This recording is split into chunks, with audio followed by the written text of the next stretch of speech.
where I would start, and it's usually something that's quite tricky because it's not, we don't always have this, is I'd say you have to have a very compelling insight. So your strategy basically has to be really on point. And so you have to have a very compelling insight. And once you have a very compelling insight and you sort of, and of course, a very clear positioning, like you know exactly what it is that you want to, that you're trying to do, or your brief, you know exactly, your brief knows exactly what it's trying to achieve. And then you know obviously exactly who you're talking to. And of course there's always other relevant information depending on what the brief is. And then you see where the different points that these things converge. I think that would be my process. The different ways to come up with to find where those points converge, and I think over the years I've used different tactics, but I think mainly one of the ways that you can do it is just to put all these things down. Just note all these things. I guess your parameters. This is I need to achieve this. I mean, the brand needs to achieve this. This is who I'm talking to. These are things that I know about these people that are relevant, obviously, to the brief in question. And the insight, I think the insight is so usually the most powerful thing. And then just come up with different connections between all these things. And usually when you have one that sort of stands out at you, that jumps out at you, actually, I think that's when you know you've got a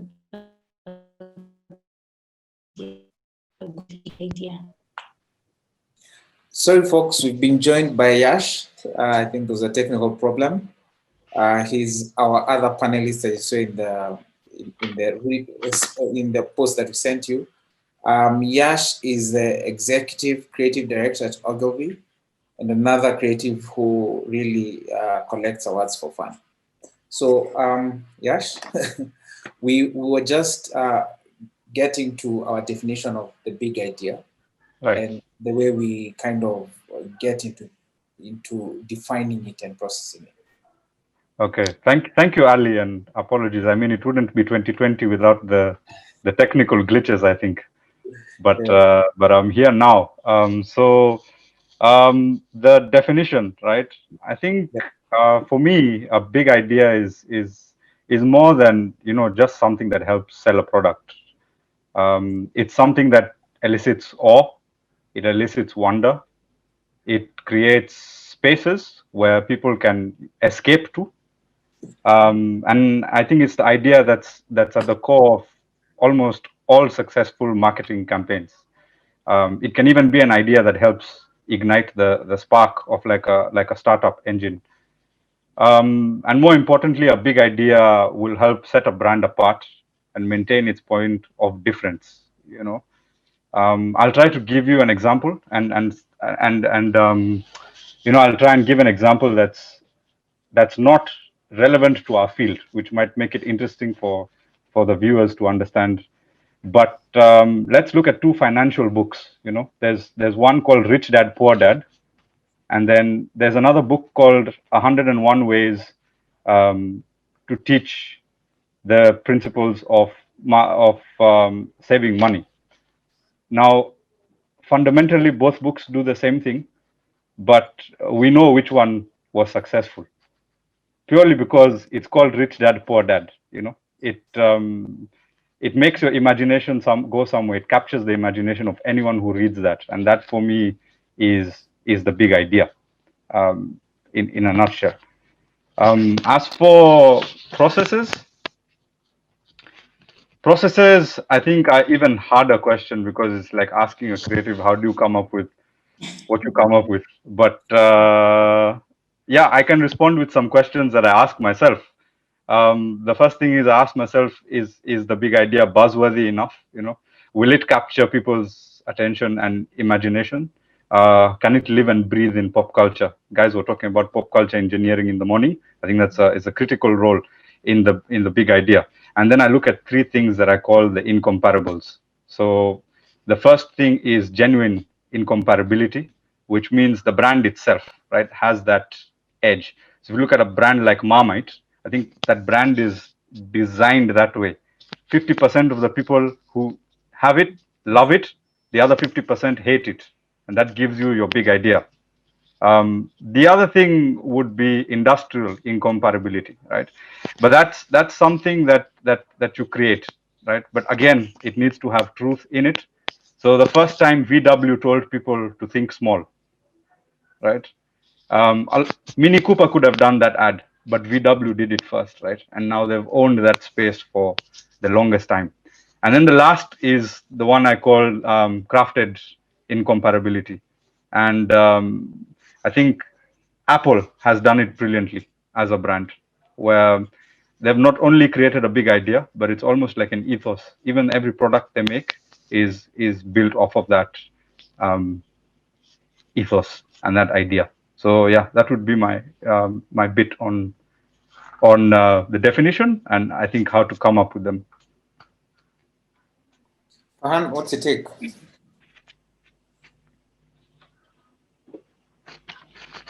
On how we come up with big ideas, I think I have a more of a slightly different approach. Before we do any kind of work at VMLY&R, we first look at what we have a tool called Tenacity, Density, which what it does is we look at what's the brand good at, why it exists, and on the other side, it's about what the consumer is looking for. And that means you really have to be a people watcher. Sit down, look at what happens around you, what kind of behaviors are affecting people, where they are in their spaces. And somewhere in there, most often than not, there's a spark of an idea on where your brand can fit into these people's lives. So, yeah, and that basically is the start. And I don't believe any idea ever starts big. It starts off just as an idea, and then as it picks momentum over time, where you do a campaign and you realize, wow, people really responded well to this. This is a good space for us to occupy, is when it starts getting bigger and bigger. It's about how it becomes a conversation piece. So yeah, the best advice or the best technique is look at people, see their behaviors, craft insights from a behavior, and use that to come up with an idea that can eventually become big enough. Okay, but even as we get into insights, there's obviously a relationship that one would say between the big idea and the brand purpose, right?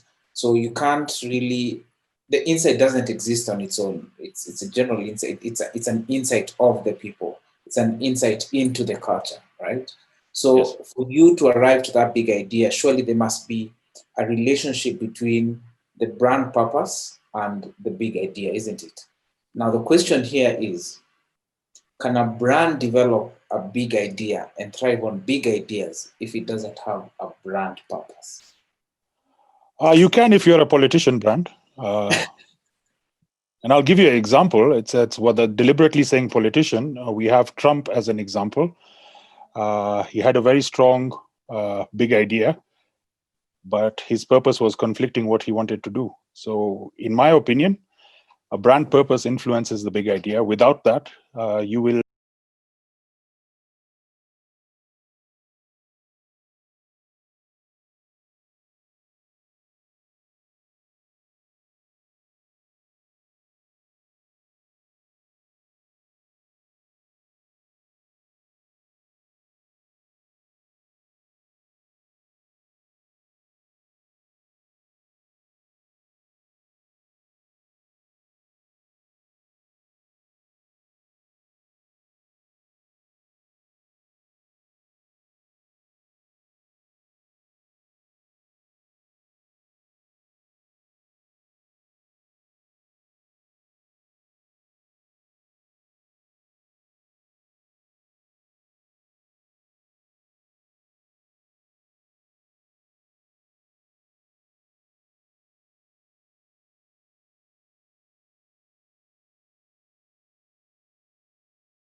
view. I think I tend to lean a bit towards what Farhan is saying, and I think to simplify it without naming like super big brands or anything like that.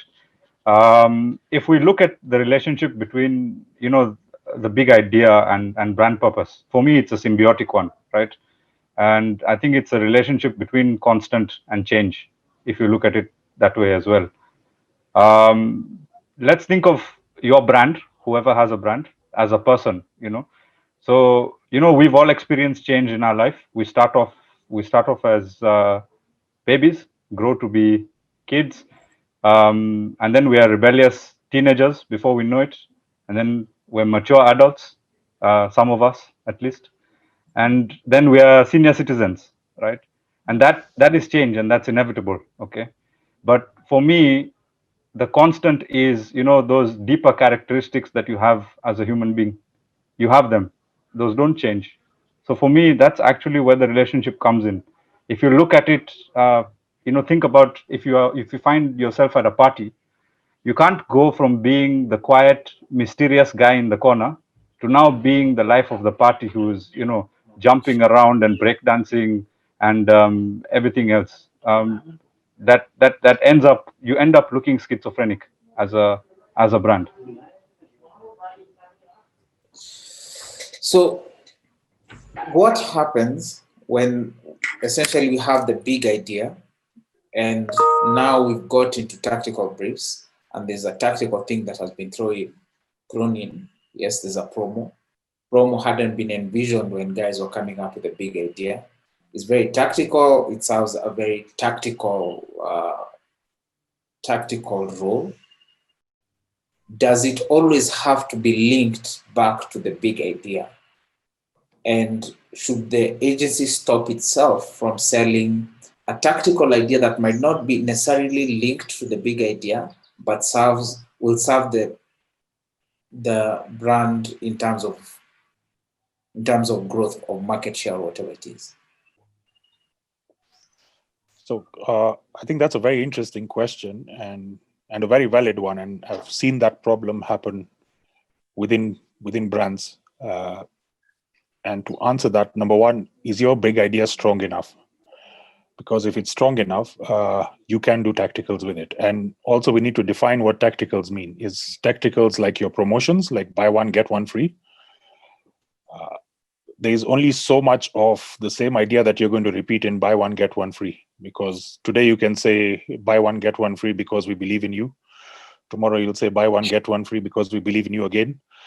Buy one get one free because we are patriotic Kenyans. It can get repetitive. So in my opinion, why I like having big ideas and testing big ideas is that's one of the tests you have to do. Like, how big can this? How big is this idea that it can trickle down to the smallest of things we do? So if we decide to go and plant trees, does it live true to my brand? And I will even talk it from my personal point of view, like as a personal brand. If you ask me to be a part of a dance competition, which is a tactical execution on my part, is it in my brand character, or does it answer to my brand values that I'm that kind of a person? No. So am I living true to my brand? Not really. But if, on the other hand, you ask me to be a part of a debate, is that part of my bigger brand purpose? Yes, then I would happily do it. And that's what I mean by tacticals. In our life, in our lives, it's those things we do, but in brands, it's how they show up. So buy one, get one free, pay for three, get one free. That's the very bottom level of tactical. Then there's other tacticals that we do, which is in terms of holidays. There's a holiday coming up. That's a tactical campaign, in my opinion. If your brand cannot live up to that holiday moment, or the idea cannot live up to that holiday moment, then I don't think it's big enough. Shiro, because I know you might have a contrasting opinion. Well, okay, so let me start my definition of a tactical ad or a tactical campaign is, I think it's just a campaign that's off strategy. And by off strategy, I mean when your the point at which you're coming up with a big idea, you've got a strategy, you've got data research that backs your strategy, you've got clear thinking, you know what it is that you're trying to achieve, and then suddenly Eliud goes and wins a marathon, and you want to congratulate him. That's completely off strategy. It has nothing to do with your marketing plans, or so it's completely off strategy. But I think I don't think you always have to jump at the opportunity to do the thing that everybody's doing, but you might feel strongly enough that your brand, whoever you are, even if you have no connection to running or championships or whatever it is, you might feel strongly enough that you want to send a congratulatory message or just something around that event. It's completely off strategy. And so I think your question is a very good one, because it's not just if a tactical needs to sort of align to the big idea. If I remember your question, is you asked if it so yeah, I think, sorry if I can repeat for you. Please repeat the question. Does the tactical have to align to the big idea? And secondly, does the big idea sometimes or get in the way of a really nice idea that serves to push the brand forward in terms of growth, market growth, or market share, whichever it is, in terms of sales even? Okay, so yes, so there's that second bit, is does it sort of hinder, like for example, if a brand, I'll use a weird example, because I had this during the morning talk. Aramis was mentioned, so I'll just use Aramis as an example. So Aramis, for example, wants to congratulate Eliud on a win, and on a marathon win. Completely off brand. I think you can come up with some really good ideas, really good connections, which have absolutely nothing to do with the brand. And I think what it would do is it would be very temporary. Whatever you would achieve would be very temporary. But I do think that you should be able to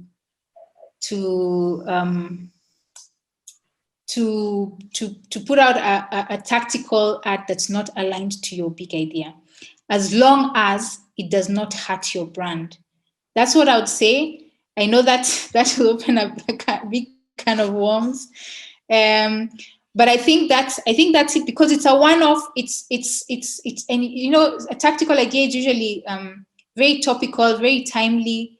So it's going to happen. Like I remember we did something for Nation, I think when a couple of times there was something, a big event happening. Like I think when Barack Obama came to Kenya, we did something. It was very tactical, but it was completely aligned with the big idea. So I'm not saying that you can't. I think if you can, it's amazing.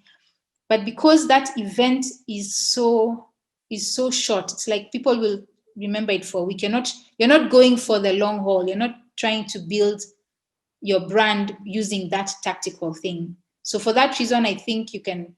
I mean, advertising is not. It's not a science. I think you can break a rule, do something, make people laugh if it's funny, or make people feel something for the moment, and as long as you're not hurting your, that's what I would say. I can't wait to hear what Farhan's contrary opinion is. Yes, I can see you waiting to. Yeah. I've been like itching to answer this one. No, honestly, I agree with some of what was said. Okay, to an extent. Um, so I'll take the same example that was taken. Eliud has won something, and now we want to congratulate him. And it's a spur of the moment thing, right? And essentially, I think then that's the difference between understanding strategy and creative, because as strategy, you're telling me what to say. Yeah, my job is to figure out how to say it. If I don't figure out the how and tell you how, if I don't make it interesting enough for people to notice that my brand is now celebrating Eliud, then I haven't done my job as a creative. But I can't get to the how without knowing the big idea first. I need the big idea to find the how. Although you will tell me what to say, I think the how is super important, and there's no how without the big idea. So if we take now, let's bring it back to our current situation, right? It's a period of the pandemic, and a lot of brands, especially at the beginning, had something to say. Also, there are brands that had nothing to say but said something, and there are brands that really just kept quiet, right? What brands do you believe did the right thing, and how did the fact that they had very clear big ideas throughout their lives or throughout the last few years enable them to express their view on the pandemic differently and successfully as opposed to other brands? Sure, I think I can take this one in and say it in the simplest way possible. I think having the big idea, it gave brands a bit of a kickstart or a head start, right? When they wanted to communicate with all the turmoil that's been going on. I'll give you the example of Dove, right? So Dove, it's always been, you know, the campaigner of original beauty, and real beauty is what it's called. Its campaign celebrates real beauty. It's focused on widening narrow beauty norms. It drives authentic and diverse representation of beauty. And more importantly, I think it drives actionism. So once you see those campaigns, it forces you to act. And then it allows consumers to be part of the campaign, to support it, and to truly get behind the campaign. If you look at the latest campaign, Courage is Beautiful, right? What does that do? It reminds us that there's no greater expression of beauty than qualities of compassion, and basically the campaign pays a tribute to all the frontline workers, the nurses who had to wear the masks and all that equipment for hours and hours on their face with that simple line, Courage is Beautiful. But because they had the core big idea of real beauty, they arrived at Courage is Beautiful really fast. They could keep up with the speed of culture, and that's what I think is the benefit of having one. Absolutely. I would like to second that as well. I think whatever Yash is saying is absolutely right. If you didn't have a big idea before the pandemic, today you are like a fish floating in another pond where you know no other fish. But if you had a big idea, today you are like that king of the pond because you capitalize on it. And we've seen that with brands everywhere, both locally and internationally. Locally, we have had brands which have, and I can talk from a personal brand which I really like is Sunrise, which came up with the whole campaign of Rise to the Moment. And they had been doing this from before the pandemic. But during the pandemic, they became a brand that now talks about rising to the moment in context of the pandemic and whatever's going on around it. So when you're stuck at home, how can you reach out to your neighbor? When you see someone struggling, what can you do about it? And it became an encourager brand towards these times. Whereas before it used to be more of a celebratory brand. Like back in the day when Eliud would win, that idea is so strong that they could actually come up and say, thank you for rising to the moment, Eliud, and making Kenya proud. Today we are sitting in we are sitting in COVID times. They can become a brand that now comes and tells people this is how you can rise to the moment and make things happen for yourself. Tomorrow, when there's a vaccine which is out, hopefully, and we all get it anytime in the near future, that same brand can now be a part of that conversation. So it's allowed it to be broad enough in its approach, or as an idea that it can latch onto everything that happens around it. And that's why I was going back to that thing of that's the success of a big idea. And that's how a brand can really be a part of whatever happens around it. In context, of course, like you can't go into suddenly being a fashion brand and saying rise to the moment. It won't work. Shiro, our native provocateur for today. Well, surprisingly, I actually completely agree with Yash and Farhan. I think if you didn't have a big idea before the pandemic began, I think you'd be really struggling because I mean, one of the things that that COVID has made us do is just to look for more meaning generally in life, you know. So I think if you didn't have meaning in somebody's life before, and I think that's what a big idea does, is it's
Yeah.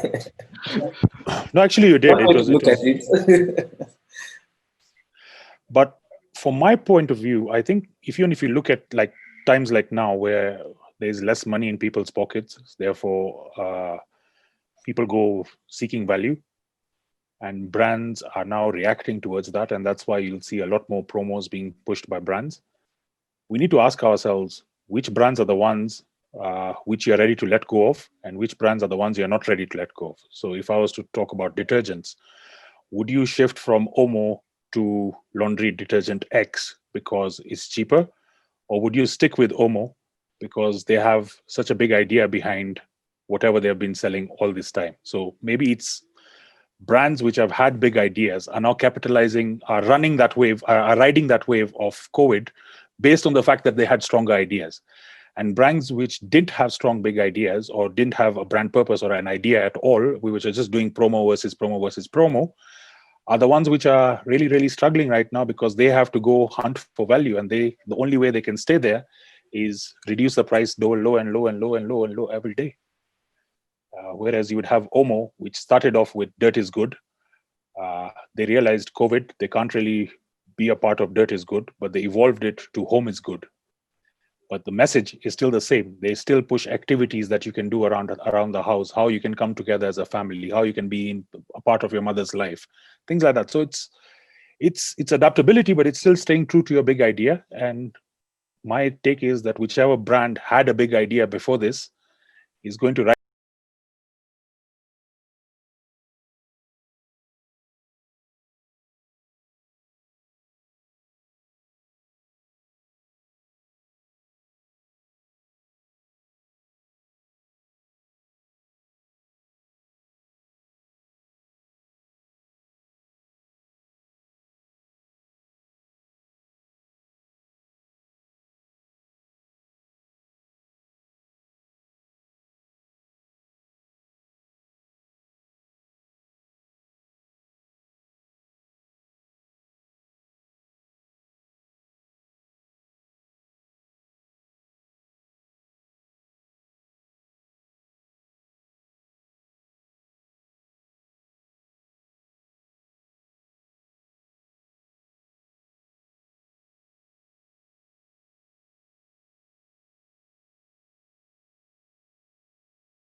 As we are getting to the last possible question that I'll ask you guys today, I just like to remind whoever is on the session that will be taking questions shortly in the next 1 or 2 minutes. So just get your questions ready. But just before that, number one, what I got is there's a big difference between, in advertising at least, or maybe even in life, there's a big difference from what all of you are saying. There's a big difference between efficiency and effectiveness. So what looks like very efficient might not be very effective, because the big idea talks about being effective, isn't it? While when we start just looking at the metrics and making decisions based on metrics, we are now getting into, is it efficient? Will it make sure that I don't fail? And big ideas don't really thrive on, will it make sure that I don't fail, right? But on the other hand, when they do work, they really, really give you disproportionate returns on your investment. Now, with that in mind, final question. If there was anything that you think would kill our relationship with the big idea, what would it be? I'm dying to answer this question because it's something that's been on my mind, and it's probably not the only thing. So maybe I'll come back after Farhan and Yash have said their piece. But I think data. I mean, I think data is an amazing thing, but then I think too much of it. I think it's like we're making what we do into a science. Actually, I think that's my, and I don't know if the advertising, if creative ideas were meant to be this deeply thought out, like, all the information that's out there, say on on your target audience, for example. I think it's so much. It's not when 15 years ago, it was so easy to just come up with an archetype of your audience, the person that your consumer. You're like, I think Mandevu is Farhan's thing, but you're like, it's a male. This is what he values. Obviously, he's got, Mandevu, or at least he's trying to grow a beard. It was so easy to just get right down to that, and I know people still do it now, but there's so many variables now, and I think the both the audience and the landscape, the communication landscape is so fragmented, and so many things to input that I don't know that the big idea can survive it the way it is. I'm sure maybe there's a way that, as always in life, we adapt. Maybe it will adapt, but right now I just think there's, like, I feel like maybe I'm being a bit old-fashioned because I'm quite old school in advertising. So I could be, I'd really like to get a fresh perspective actually on this. Maybe Farhan or Yash can give me a fresh perspective, but there are other things that I think affect the future of the big idea. But I think that one, for me is the most maybe scary. It's the one that I'm like, what do you do? And with the way technology is going, there's just more and more ways to get data, and there's just more and more coming at you. And at what point do we just say stop and let's just go out? And I remember when I was an intern back in I won't say which year that was. When I was an intern back in the day, when we were doing I worked on a brand it was a Coca-Cola water called Mount Franklin. And to come up with insights, which would obviously lead to the big idea, we'd go and sit in a shop that sold water, and we just observe and see who's coming, because we knew our competition was like Powerade or whatever, energy drinks and sodas or whatever else was in that fridge basically. And we just sit down and check out who's coming to buy what, who's picking what. The person who's coming in like a running clothes, you know, what are they picking? The person who's like coming in an office. So we just sit down and observe. And if you wanted to ask a question, you'd ask, but then, you know, and it was so much easier to come, and the insights that you'd come up with back then were also so much more accurate. But yeah, let me hear somebody else's opinion, because that's something that I'm always wondering about myself. I'll be honest. Yeah, I think you raise a really interesting point, and the whole data thing used to scare me as well. But I feel that if you're working with the right partners, so if you've got the right strategists on your side, then you can do some amazing things with data. Okay, because I feel that when it comes to strategy and the way they look at data, it's a process of elimination, right? And if they eliminate well enough, then it's a process of exploration for us creatives. Once we get the information or the story that that data is trying to tell.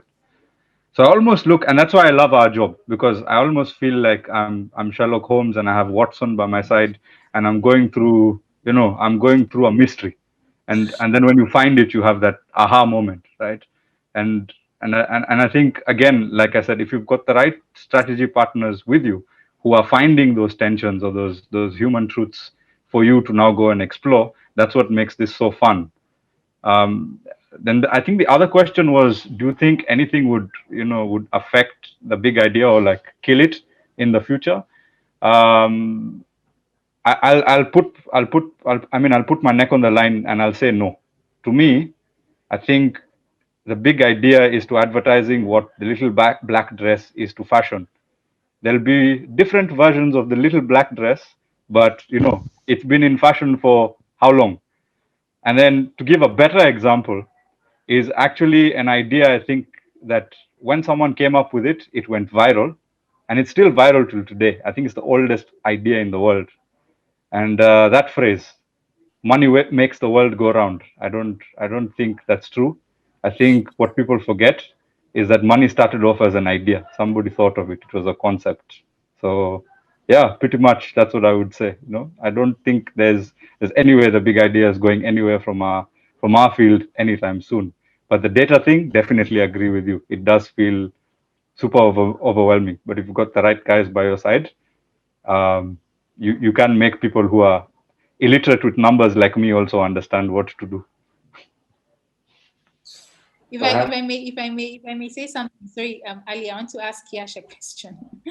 Taking over your role. I'm just curious. I think what's scary, maybe I use the wrong word, but what's slightly frightening about the way we use data, and I really like I've completely taken everything that you've said, but I'm wondering the way the amount of data that's there. I feel like the expectation now, maybe because of the data, I think the expectation is that whatever is done, whatever communication, whatever creative, comes out of that data, has to be like clients expect certainty, because you have all these numbers and you have all these things, and there are facts on the ground, and they've talked to people, they've done whatever polls, and they have it's factual, it's in their books, so they expect a level of certainty. And I think my problem with it is that our fields, I don't think our field is designed to provide certainty. I'm not saying we can't. I'm saying, I think we can, but then certainty assumes that you can just have a formula, like a scientific formula that's just come because you've got all this data. You can just do this plus this equals to this. And I don't think that's what advertising is all about, So I don't know what you guys think. No, I agree. I agree with what you're saying, and we're keeping Farhan quiet, so I'm going to go very fast. Um, I'll give an example, right? Um, if you look at the piece called the next Rembrandt, right? I think it's a data scientist sitting with a creative. The data scientist said that this is what is possible with the power of data. I can analyze every single painting done by Rembrandt, and the creative said, "Hey, you know what? Let's create a new painting as a tribute to Rembrandt and the technology of ING." So I think it's that magic that you can get between method and madness. That's what excites me with the way things are changing right now. And Spotify, I guess, is a good example of that. True that. Spotify is great. So I think for me, the big idea has never been under any kind of threat. It will still be the king forever. It was, it will, and it will remain so. God made us. That was also an idea. One day he woke up and said, I have an idea. I'm going to make humans. So it's lasted for that long till today. It's going to last till the day we die, because even that's an idea, that one day I will end the earth. I personally am a very big believer of data. I love data in all forms. But the biggest challenge towards data is the people interpreting it. So again, as what Yash said, the more literally you interpret data, the more challenging your job becomes. Because data at the end of the day is, and I'm talking about consumer data more like than any other data, is points towards a behavior. People are buying more Pampers. Why are they buying Pampers? Maybe they're having more kids. Why are they having more kids? Maybe because it's COVID and they're all working from home. And so why are they working what happens when they work from home? Maybe they don't dress up well and they expose a bit too much skin, and that prompts the partner to fall into a certain cycle, which results into kids being born. So that's how you analyze data, as opposed to just saying that this is a time when people buy condoms, or this is a time when people buy Pampers, so we should do something about it. And it's the interpretation that makes the difference. And also from a client point of view, we can use data the same way they use data. If they tell you, my data says that this is what I need to do at the moment, we can go back to them and say, we have data that shows that these are the kind of campaigns that have won, or these are the kind of campaigns that have been really effective. And it's data is not a bad thing. Data is a brilliant thing, in my opinion. Okay, so, well, we only have time to close this, but I think I have to say thank you all for making to the panel. Really, really insightful stuff. I think your different takes and different approaches to the big idea, I think, kind of solidify the fact that we've got a very dynamic and diverse industry that looks at things from a different perspective. I think we all agree that at the end of the day, well, the big idea is here to stay. Long, as you said, long live the big idea. The big idea is dead, long live the big idea. So I just quickly want to, because I don't think we have enough time to take up questions, just to thank the sponsors, EABL, AdShop, Legibra, Citizen TV, Hot 96, Viewsasa, MOOC, ADMI, Headspace, BrandSpark, PR, ISA, and of course, the people who are all part of APA. And thank you for your time. Thank you. Thank you, guys. Thank you all. Thank you. Bye-bye. So Esther, you'll share with us thank you. For the next panels for tomorrow especially, please make sure you make time to attend. There'll be some very interesting conversations around, of course, the future of digital advertising, the role of machine learning, and of course, a couple of masterclasses by some very brilliant minds. Thank you.